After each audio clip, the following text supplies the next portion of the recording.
Welcome back to 6 News at 5. It is time to take a look at your weather. And if you've been outside today, boy, was it a little more humid than it was yesterday. And that's a little bit of an understatement. 92 today in Waco, felt like it was even closer to 100. Most of us right now in the 5 o'clock hour still kind of in that same range as we head into the early evening hours here. Take a look here. 91 in Marlin, 91 still in Waco, 91 the same there in Temple, 94 in Killeen, 93 right now in Gatesville. Lots of 90s out there.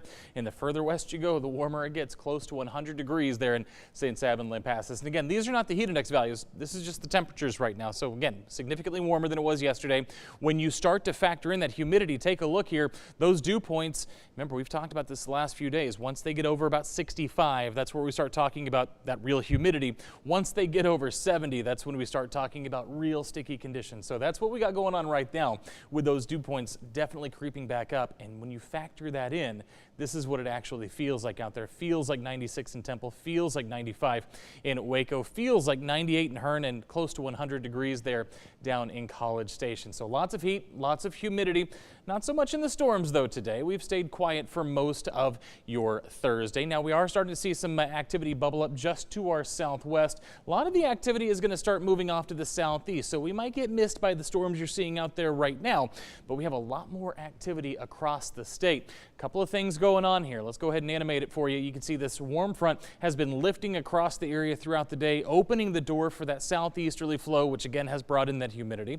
And again, it's now acting as a focal point here for thunderstorm development along the Red River, and this dry line out to the west is acting as that focal point for activity out to the west. Now, the overall upper level motions that are kind of pushing these storms right now are coming from the northwest to the southeast, and so that could push some of this activity into central Texas later on this evening. Let's take a look.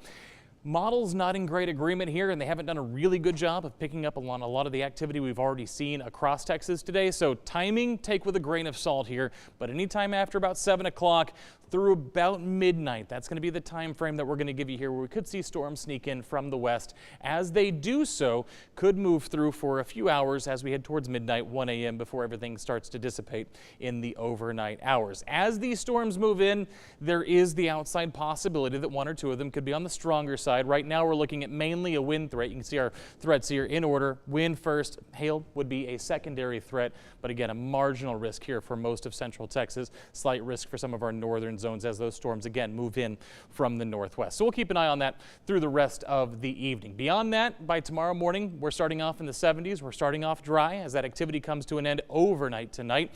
And then we're back in the 90s tomorrow with more humidity. So again, it's going to feel like it's close to 100 degrees, but we should stay dry for your Friday. That will not be the case though as we start heading into next week. As you're going to see here, those rain chances pick back up by Sunday. By Monday, we are looking at a pretty good coverage of rain. So if you've got those Memorial Day plans, keep in mind that you want to have an indoor alternative as we're going to see storms throughout at least the first part of the day, if not into the evening hours for your Memorial Day as well. And as that cold front moves through, that's going to bring us these rainstorms, could stall out close to the area, which could spell continuing shower and thunderstorm chances through at least the first part of next week. Now remember to keep up with all this. You can download our 6 Plus app. It's free. It's on your smart TV. You can download it. You can watch us anytime.